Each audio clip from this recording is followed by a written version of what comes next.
네, 오늘 읽으실 하나님의 말씀은 시편 66편의 말씀입니다. 오늘 읽으실 하나님의 말씀은 시편 66편의 말씀을 이 시간 함께 읽도록 하겠습니다.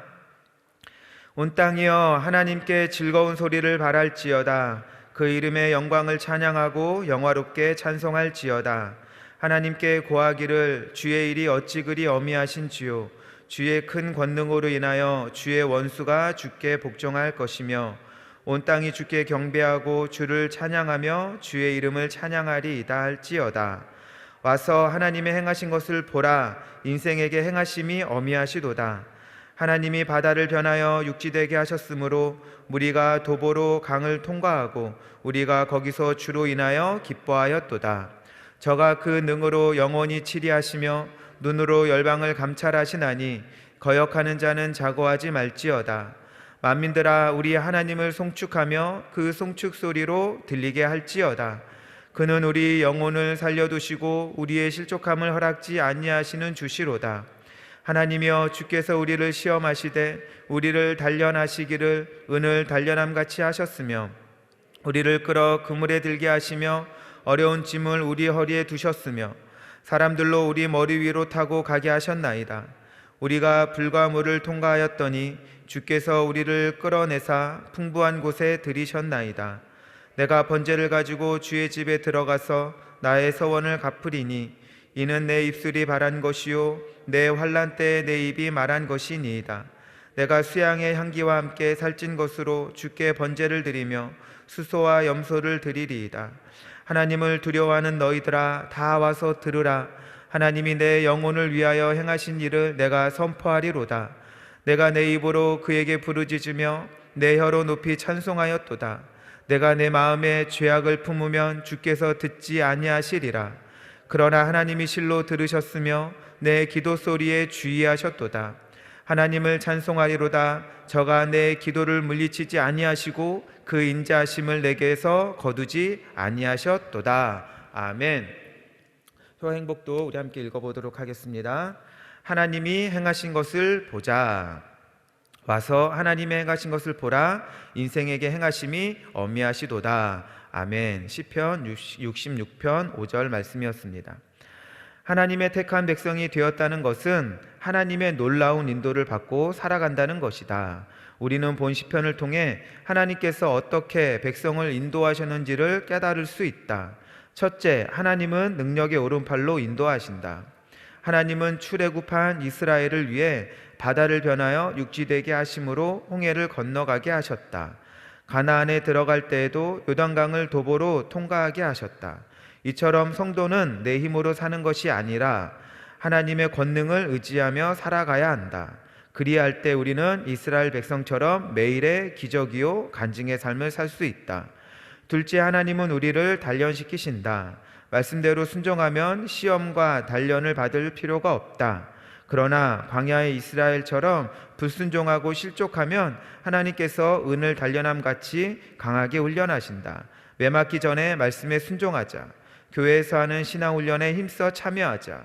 만일 실족했다면 절망치 말고 하나님의 훈련을 성실히 받자. 우리가 하나님 보시기에 합당한 그릇으로 성장하면 풍부한 곳으로 인도받는다. 셋째, 하나님의 작은 자의 기도에 응답하신다. 우리는 하나님께서 높은 자에게만 관심이 있고 나 같은 사람에게 무관심한 분이라고 오해해서는 안 된다. 시인은 하나님께서 자신의 간구를 들으시는 분이라고 고백한다. 하나님은 아주 세미하고 작은 기도에도 귀 기울이신다. 어떤 상황, 어떤 문제이든지 하나님께 아뢰자. 사소한 것이라도 하나님과 상의하면 하나님의 인도를 받을 수 있다. 시인처럼 와서 하나님의 행하신 것을 보라고 선포하며 담대하게 자랑할 수 있다. 아멘. 오늘은 하나님의 행하신 것을 보자라는 주제로 함께 말씀을 나누어 보도록 하겠습니다.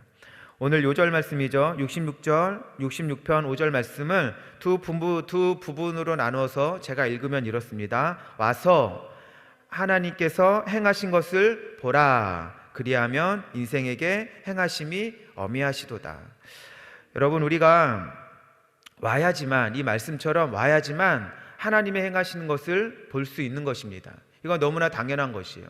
우리가 가지 아니하면, 하나님이 원하시는 곳으로 오지 아니하면 하나님의 행하시는 것을 볼 수 없는 것입니다. 이 말씀이, 비슷한 말씀이 또 16절에도 나오죠. 16절은 이렇습니다. 하나님을 두려워하는 너희들아 다 와서 들으라. 하나님이 내 영혼을 위하여 행하신 일을 내가 선포하리로다. 비슷한 말씀이죠. 여러분, 행하신 일을 선포하리로다 라고 이 시인은 고백하고 있는 것입니다. 이 말씀과 같이 우리가 하나님이 행하신 일을 단순히 보는 것으로, 또한 듣는 것으로 끝나면 안 된다라는 것이죠. 하나님이 행하신 일을 보았다면 선포해야 하는 것입니다. 하나님을 인정하고 고백할 때 믿음이 생기는 것이고, 또 더 큰 믿음으로의 전진이 있는 것입니다.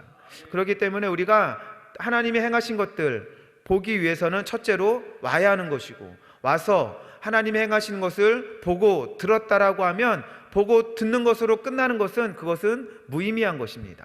반드시 하나님의 행하시는 일은 내 입술로 선포해야지만 그것이 믿음이 되는 것이고, 믿음이 있는 자들은 더 큰 믿음으로 나아갈 수 있다라는 것입니다. 본문의 이 와서 보라라는 이 말씀은 요한복음 1장에 와서 보라라는 말씀과 똑같이 그 맥이 상통하는 것입니다. 요한복음 1장 36절에서 침례 요한은 예수님의 다니심을 보고, 여기서도 본다라고 얘기하고 있죠. 그리고 자신의 제자들에게 보라, 하나님의 어린 양이로다 라고 이렇게 말하고 있는 것입니다. 여기서도 두 번의 보다라는 것, 제가 다시 한번 말씀드립니다. 침례 요한이 제자들에게 예수님이 다니심을 보고 다시 보라, 하나님의 어린 양이로다 라고 이야기했다라는 것이죠. 이 침례 요한의 이 이야기에 37절을 이렇게 이야기합니다. 그 얘기에 두 제자가 침례 요한의 말을 듣고 어떻게 했냐면은 반응이 예수님을 쫓았다라고 이야기하는 것이죠. 보고 쫓았다라는 것입니다. 연이어 38절은 이렇게 이야기합니다. 예수께서 돌이켜 그 쫓는 것을 보시고, 예수님도 두 제자가 자기를 쫓아오는 것을 보시고 가라사대 무엇을 구하느냐, 가로되 랍비여 어디 계시오니까. 여러분, 예수님께서 쫓아오는 제자를 돌이켜서 보셨어요.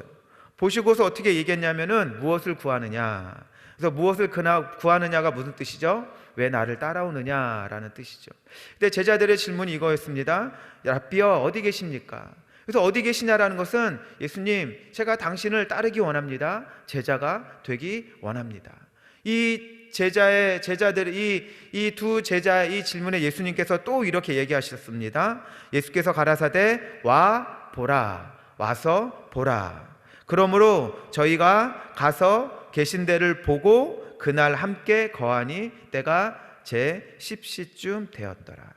예수님과 침례 요한의 제자들이 이제는 함께 예수님의 제자가 되어지는 그 모습을 여기서 보여주고 있는 것이죠. 이후로 세베대의 아들 요한과 베드로의 형제 안드레는 여러분들이 다 아시는 것처럼 3년 반 동안 주님과 함께 희로애락을 함께하는 예수님의 제자가 되어져서 예수님의 행하신 일들을 가장 가까이에서 보는 은혜를 누리게 되어졌다라는 것입니다. 하지만 여러분, 이 빌립에게도 말씀하셨던 나를 쫓으라는 이 제자도는 마냥 쉬운 일은 아니다라는 것입니다.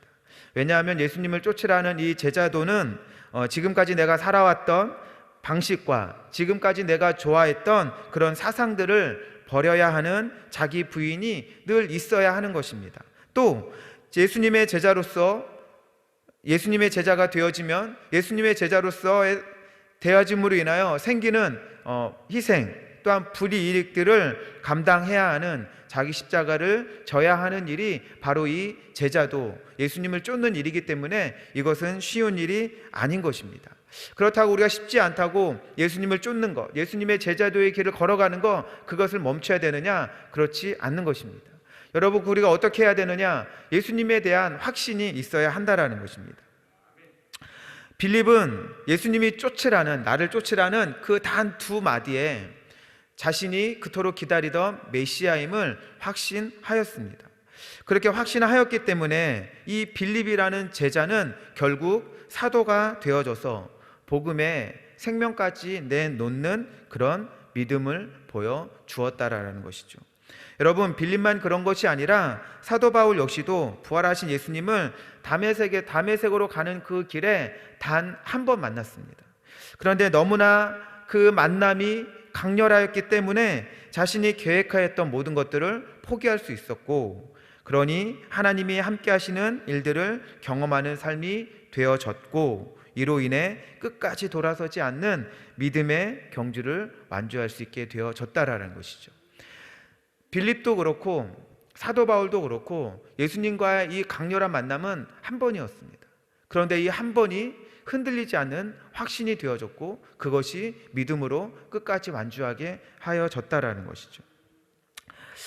예수님에 대한 이 확신이 있는 제자들은 또한 나사렛에서 무슨 선한 것이 날 수 있느냐라는 그런 회의적인 질문들에 그 마음이 동요되어지는 것이 아니라 더욱더 담대하게, 그래? 그러면 와서 예수님을 보라라고 당당하게 이야기하는 사람들이 되어졌다라는 것이죠. 우리에게도 동일한 이런 믿음들이 있어야 한다라는 것입니다. 우리에게도 주님을 향한 강렬한 만남이 있어야만 하는데, 이것을 다른 말로는 예수님과의 첫사랑의 시작이다라고 이야기할 수 있는 것입니다. 여러분, 예수님과의 첫사랑이 있다라고 하면 이후로는 내가 예수님을 만났나 의심하지 말아야 하는 것입니다. 또한 내가 늘 성령의 인도하심을 따라 담대하게 살아가야 한다라는 것이죠. 우리는 성령의 인도함을 따라 비록 담대하게 살아가지만 어떨 때는 연약하여 실망하고 넘어지려는 때도 있지만, 여러분, 제자들이 예수님과의 3년 반 동안의 이런 제자의 삶을 살아가고 사도가 되어져서 혼자 일어섰던 것처럼 우리도 이제는 제자에서 조금씩 사도가 되어져 간다라고 하면 하나님이 행하시는 능력 있는 삶을 살아가게 될 줄 여러분들 믿으시길 바랍니다. 그것이 바로 하나님의 만나는 그 첫사랑, 그 첫 만남의 시작이 바로 사도가 되어져 홀로 서기가 가능해지고 그 안에서 하나님의 능력이 나타난다라는 것입니다. 또한 예수님은 나다나엘에게 이렇게 이야기하면서 요한복음 1장을 마무리하게 되어집니다. 예수께서 대답하여 가라사대 내가 너를 무화과 나무 밑에서 보았다므로 믿느냐? 여기서도 예수님이 보았다라고 이야기합니다. 그런데 예수님께서 뭐라고 말씀하시냐면은 이보다 더 큰 일을 보리라.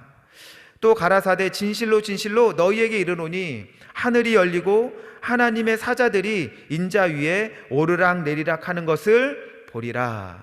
여기서도 예수님께서 두 번씩 보리라 라고 말씀하고 있는 것입니다. 여러분, 하늘이 열린다라는 것은 무엇일까? 여러분, 견우와 직녀가 떨어져 있다가 1년에 한 번씩 오작교가 연결되어지면 만나게 되어졌습니다. 이처럼 하늘이 열린다는 것은 하늘과 인간의 소통이 끊어져 있었는데 바로 예수 그리스도가 사닥다리가 되어져서 하늘과 인간을 연결한다라는 것입니다. 그러면 어떻게 되어질까? 예수 그리스도를 통하여서 예수님이 사다리가 되어져서 하늘과 인간이 연결되어지면 예수님의 제자들은 그 예수 그리스도를 통하여서 하나님의 놀라운 능력을 보게 되리라라는 것을 예수님은 나다나엘에게 이야기하고 있는 것입니다. 예수님을 쫓는 제자들은 이처럼 하나님이 행하시는 놀라운 기적을 눈으로 보게 되어지는데, 제자된 우리는 이 기적을 보는데 오래 걸리지 않고 금방 볼 수 있다라는 것입니다. 여러분, 요한복음 1장이 그렇게 예수님이 더 큰 기적을 보리라 그러고 끝나자마자 하나님의 첫 번째 기적은 요한복음 2장에서 바로 시작되어지는 것처럼 우리도 예수님의 제자가 되어져서 예수님을 따라가게 되어지면 늘 기적을 보는 인생이 되어진다라는 것이죠. 오늘 본문에서 예수님은 바다가 변하여 육지가 되게 하셔서 통과하게 하셨고, 그 통과하는 그 가운데 기쁨이 있었다라고 오늘 본문은 이야기하고 있죠. 근데 요한복음 2장에서는 예수님의 그 가나의 혼인 잔치에서 물이 포도주로 변하는 그 사건을 통하여 그 잔치를 기쁘게 하셨다라고 이야기하고 있습니다. 여러분, 흥이 깨지면 이전에 아무리 좋았다 하더라도 그 잔치는 김이 새는 잔치가 되어지는 것입니다. 김새네 이야기 있죠. 여러분, 이 장의 혼인잔치가 인생을 보여준다라고 하면 인생의 잔치로 초대된 사람들은 모두 행복한 잔치가 되기를 바라지만 인생이라는 것 자체가 행복한 인생으로 마치는 것은 쉽지 않다라는 것입니다. 왜냐하면 하나님은 에덴이라는 기쁨의 동산을 창설하셨지만 인간 스스로가 망쳤기 때문인 것입니다. 하지만 언제든지 흥이 깨질 잔치가 김새지 않는 기쁨의 잔치로 만칠 수 있는 것은 예수님이 그 잔치 안에 계셨기 때문인 것이죠. 하지만 이 혼인잔치를 우리가 좀 유심히 보았으면 좋겠습니다. 김이 셀 수밖에 없는 잔치에 흥이 깨지지 않는 기적이 일어났습니다. 그렇죠? 그런데 연회장과 같은 그 사람은 기적이 일어난 줄도 모르고 그냥 그 잔치는 끝나버렸습니다. 또한 물떠온 하인들과 같이 기적을 보았지만 그냥 본 것으로 끝난 잔치가 되어져 버렸다라는 것이죠. 이와 같이 어떤 이들은 나는 기적이 일어나면 예수님을 믿을 거야 라는 그렇게 말하는 사람들이 있습니다. 과연 그럴까? 이런 말이 있습니다. 하루하루를 살아가는 것이 기적이다. 하루살이가 기적적으로 어제도 살고 오늘도 살아있다라고 하면 내가 오늘 살아있는 이유가 무엇인지를 찾는 것이 바로 지혜인 것입니다. 이런 말이 오늘 하루를 살아가는 것이 기적이다라는 이 말이 간간히 회자되어지는 이유는 한치 앞도 알 수 없는 인간이 어떻게 하루를 무사히 살 수 있는지를 알 수 없기 때문이에요. 종잡을 수 없기 때문인 것입니다. 하루 동안 얼마나 많은 사람들이 문제와 사건, 사고로 절망하는지 여러분들 아실 것입니다. 그런데 아무런 사고 없이 집으로 돌아왔다는 것 그 자체가 여러분 기적인 것입니다. 설사 똑같은 질병과 사고를 당했다 할지라도 어떤 사람들은 그 사고 가운데 죽게 되어지지만 어떤 사람들은 그 똑같은 질병 안에서 살게 되어지는 것. 여러분, 그러니까 우리가 사는 것, 회복되어지는 것, 그것이 당연한 것이 아니라 어떤 사람은 죽었는데도 내가 살게 되어졌다라는 것, 질병이 치료되어졌다라는 것은 기적이다라는 것들을 여러분 다시 한번 우리가 생각해 봐야 한다라는 것입니다. 하지만 어떤 이는 살아가는 것 자체가 기적인지도 모르고 그냥 그렇게 연회장처럼 그렇게 살아가고 인생이 마무리되어진 인생이 있는가 하면 인생은 그런 거지 하면서 끝나버리는 물떠온 하인들과 같은 인생도 있다라는 것입니다. 여러분, 내 눈앞에 수많은 기적이 있음에도 보지 못하는 안타까운 인생이 있다라는 것이죠. 하지만 여러분, 예수님의 제자인 우리는 달라져야 하는 것입니다. 기적과 같은 오늘 하루를 하나님의 영광으로 보고 예수님을 믿는 장성한 믿음에까지 나아간 사람이어야 한다라는 것이죠. 11절 말씀을 보면 예수께서 이 처음 표적을 갈릴리 가나에서 행하여 그 영광을 나타내심에 제자들이 그를 믿으니라. 아멘. 제자들은 예수님이 계셨기에 그 잔치가 흥이 깨지지 않는 기쁨의 잔치로 마쳤다라는 것을 제자들이었기 때문에 믿었고 그것을 고백하였다라고 11절은 이야기하고 있는 것입니다. 이 은혜를 맛본 사람들은 늘 하나님이 행하신 은혜에 감사하며 살아가게 되어지니까 이 인생을 확률로 살아가지 않습니다. 운으로 살아가지 않습니다. 이 확률과 은혜, 이 운이라는 것에 내 힘을 쏟으며 살아가지 아니하고 늘 이 기적과 같은 이 인생을 하나님의 능력을 의지하며 그 권능 가운데서 살아가는 인생이 되어지는데 그렇게 살게 되어지니까 그 인생이 복된 인생이 되어진다라는 것입니다. 여러분, 하지만 우리 이면의 모습에는 죄의 습관과 또한 옛 자아가 남아있어서 불순종하고 실족할 때도 있습니다. 만약 이 땅에 죄가 없다면 우리는 불순종할 필요도 없는 것이죠. 하지만 죄가 만연한 이 땅에서 우리는 늘 외줄타기인 인생으로 조금만 방심하고 마음을 놓으면 떨어지기 쉬운 존재들이 바로 우리의 연약함이다라는 것입니다. 그러니까 우리는 어떻게 해야 되느냐? 균형 감각을 키워서 넘어지지 않아야 한다라는 것이고, 균형 감각을 키운다라는 것은 늘 말씀과 기도로 훈련되어져서 영적인 힘을 키워야 한다라는 것입니다. 저는 그렇습니다. 일주일 동안 제가 열심히 운동을 해서 제 몸에 힘이 붙은 것 같아요. 그런데 내가 일주일 동안 열심히 운동했다고 3일 이상 쉬어버리면 일주일이 되지 않아서 다시 원상복귀 되어지는 그런 것을 보게 되어집니다. 몸무게는 더 심한 것 같아요. 일주일 동안 제가 몸무게 관리를 잘해서 몸무게를 뺐는데 3일 동안 신경 안 쓰면 이전보다 더 살이 찌는 것을 보게 되어집니다. 그렇기 때문에 제가 깨달은 것은 무엇이냐, 뭔가를 왕창 몰아서 하는 것보다 운동의 합이 조금 작을지라도 매일매일 목표를 정한 대로 꾸준히 해나가는 것이 몸에는 더 효과적이다라는 것을 깨닫게 되어졌다라는 것이죠. 이런 말을 들었지만 경험하게 되어지니까 늘 꾸준히 운동하게 되어지는 그런 것들이 내 몸에 배게 되는 것입니다. 이렇듯 말씀과 기도도 매일매일 꾸준히 해 나아가야지 영적인 힘이 붙고 넘어지지 않게 되어지는 것이지, 내가 기분에 따라 어떤 날은 많은 기도와 말씀을 읽고 또 한참 동안 쉬고 그렇게 끊어지는, 간헐적으로 하게 되어지는 그런 영적인 훈련들은 우리에게 큰 도움이 되지 않는다라는 것입니다.